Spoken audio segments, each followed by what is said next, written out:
Assalamualaikum warahmatullahi wabarakatuh. Perkenalkan, saya Amelia Amanda dengan NIM 2314070159. Saya mahasiswi Prodi Pendidikan Guru Madrasah Ibtidaiyah kelas D, Fakultas Tarbiyah dan Keguruan UIN Imam Bonjol Padang. Pada video ini, saya akan menjawab pertanyaan ujian lisan dari Ibu Dr. Milyasari, SPD MSI, berkaitan dengan proposal skripsi saya yang berjudul Pengaruh Model Project Based Learning terhadap kemampuan berpikir kreatif siswa pada mata pelajaran IPA kelas 5 MI. Pertanyaan yang pertama yaitu menjelaskan semua aspek judul berdasarkan 7 poin latar belakang. Judul saya ini mengandung 4 aspek utama, yaitu variabel X atau variabel bebas adalah model project based learning atau PJBL, variabel Y atau terikatnya yaitu kemampuan berpikir kreatif, konteksnya pada mata pelajaran IPA kelas 5 MI, kata kuncinya yaitu pengaruh, ada hubungan sebab akibat antara X dan Y. Adapun penjelasan berkaitan dengan 7 poin latar belakang. Poin pertama terkait pentingnya variabel Y atau kemampuan berpikir kreatif. Kemampuan berpikir kreatif adalah kemampuan menghasilkan ide-ide baru yang diukur melalui 4 indikator, yaitu kelancaran, kelenturan, orisinalitas, dan elaborasi. Kemampuan ini penting dikarenakan yang pertama, merupakan salah satu kompetensi abad ke-21 yang wajib dikuasai siswa. Yang kedua, termasuk dalam dimensi kreatif profil pelajar Pancasila pada kurikulum Merdeka. Yang ketiga, ditegaskan dalam Permendikbudristek nomor 7 tahun 2022 sebagai bagian dari capaian pembelajaran IPA di MI. Dalam perspektif Islam, kemampuan ini diisyaratkan dalam Quran Surat Al-Baqarah ayat 31, di mana Allah menganugerahkan ilmu dan potensi berpikir kepada manusia. Hal ini artinya mengembangkan kreativitas siswa merupakan bagian dari pengejawantahan nilai keislaman dalam pendidikan madrasah. Poin yang kedua itu masalah di lapangan atau variabel Y yang masih rendah. Meskipun penting, kenyataannya kemampuan berpikir kreatif siswa SD atau MI masih rendah. Hal ini dibuktikan oleh yang pertama, penelitian Sajida dan Amelia pada tahun 2024, yaitu nilai pretest berpikir kreatif kelas 5 masih rendah. Yang kedua, penelitian Agustina dan kawan-kawan pada 2025 menjelaskan bahwa berpikir kreatif siswa kelas 4 SD belum optimal karena model yang monoton. Yang ketiga, itu ada penelitian dari Randa 2024 yang menyatakan bahwa keempat indikator kreativitas siswa kelas 5 SD belum berkembang dengan baik. Poin yang ketiga itu faktor penyebab. Penyebab rendahnya berpikir kreatif siswa berasal dari faktor guru dan faktor siswa itu sendiri. Yang pertama itu ada dari faktor guru, yaitu model pembelajaran yang masih monoton dan berpusat pada guru atau teacher concerned, yaitu ceramah dan tanya jawab tanpa memberikan ruang siswa berkreasi. Yang kedua itu faktor dari siswa itu sendiri, yaitu keterlibatan pasif membuat siswa tidak terlatih menghasilkan ide-ide baru secara mandiri. Poin yang keempat itu ada akibat jika tidak diatasi. Jika tidak segera diatasi, dampaknya maka akan yang pertama, siswa akan kesulitan untuk menyelesaikan masalah kehidupan nyata yang butuh solusi inovatif. Yang kedua, siswa sulit untuk bersaing di era industri 4.0. Yang ketiga, kualitas sumber daya manusia Indonesia itu akan terhambat. Artinya, perlu solusi konkret untuk meningkatkan kemampuan berpikir kreatif siswa MI. Poin yang kelima itu ada solusi dari peneliti sebelumnya, yaitu model PJBL. Peneliti terdahulu telah membuktikan bahwa model Project Based Learning atau PJBL efektif untuk meningkatkan berpikir kreatif. Yang mana?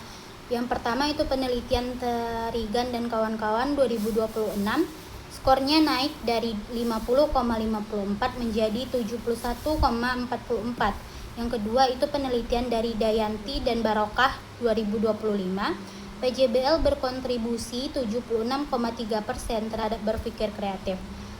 Yang ketiga itu Agustina dan kawan-kawan 2025. Penelitiannya menyatakan bahwa signifikansi nilai SIG yaitu 0,002 kecil dari 0,05. Penelitian keempat itu ada Iza dan Atalina tahun 2026 menyatakan bahwa skor naik dari 61,88 menjadi 83,12.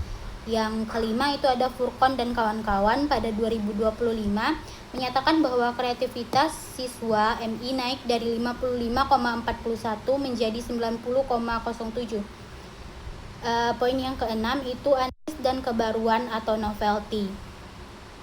Meskipun sudah banyak penelitian sebelumnya masih memiliki keterbatasan. Di antaranya yang pertama, mayoritas dilakukan di SD negeri dan bukan di MI. Yang kedua, banyak faktor pada mata pelajaran IPA, IPAS dan SBDP, bukan IPA murni. Yang ketiga, belum ada yang menghitung efek size atau Cohen's d per indikator berpikir kreatif di MI.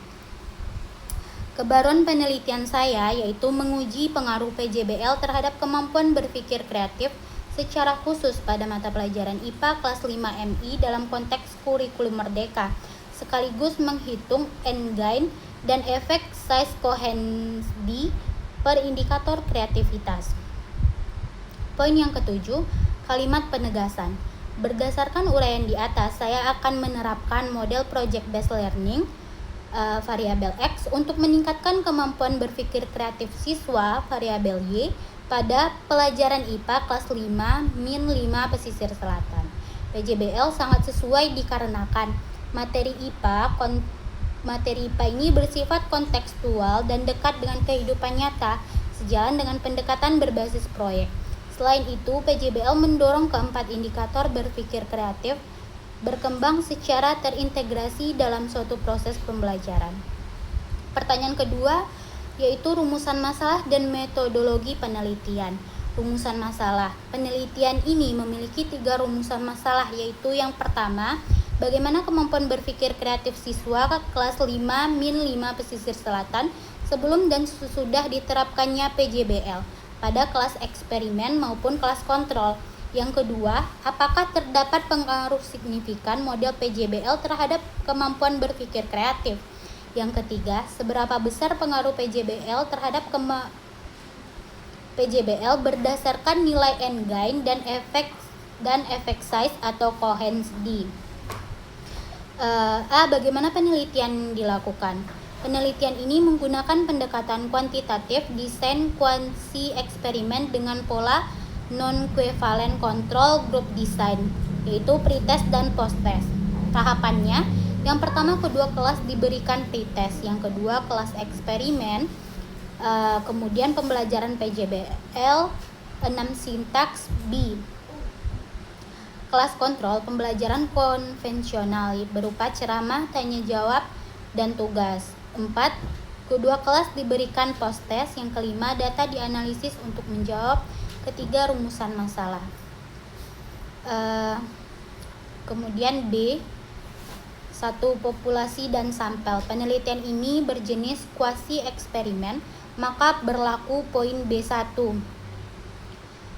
Populasi seluruh siswa kelas 5 Madrasah Ibtidaiyah Negeri 5 Pesisir Selatan tahun pelajaran 2026 atau 2027. Teknik sampling yaitu purposive sampling dengan tahapan yang pertama memastikan sekolah memiliki minimal 2 kelas 5, yang kedua memastikan guru IPA yang mengajar di kedua kelas setara, yang ketiga melakukan uji kesetaraan awal dengan tidak ada perbandingan signifikan pada nilai pretest, yang keempat menetapkan suatu kelas sebagai kelas eksperimen PJBL dan satu kelas sebagai kelas kontrol atau kelas konvensional. C. Instrumen penelitian. Ada 2 instrumen yang digunakan. Yang pertama itu tes kemampuan berpikir kreatif sebagai instrumen utama, yaitu berupa soal uraian, esai, mengukur 4 aspek utama, yaitu fluency, flexibility, originality dan elaboration. Disesuaikan dengan materi IPA kelas 5 kurikulum merdeka, digunakan sebagai pretest dan posttest, dinilai menggunakan rubrik penilaian per indikator. Yang kedua, lembar observasi keterlaksanaan PJBL atau instrumen pendukung. Terdiri dari lembar observasi aktivitas guru dan aktivitas siswa, disusun berdasarkan 6 tahap sintak PJBL, yaitu B. Yang ketiga, diisi oleh observer selama pembelajaran berlangsung. D. Cara mendapatkan instrumen yang baik. Instrumen diuji melalui 4 tahap sebelum digunakan. Tahap yang pertama itu validasi isi dengan penilaian dosen, ahli, dan guru IPA.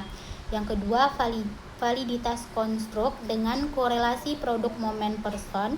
Yang ketiga, reliabilitas dengan alpha Cronbach, yaitu A besar sama dengan 0,70, analisis butir dengan tingkat kesukaran dan daya pembeda.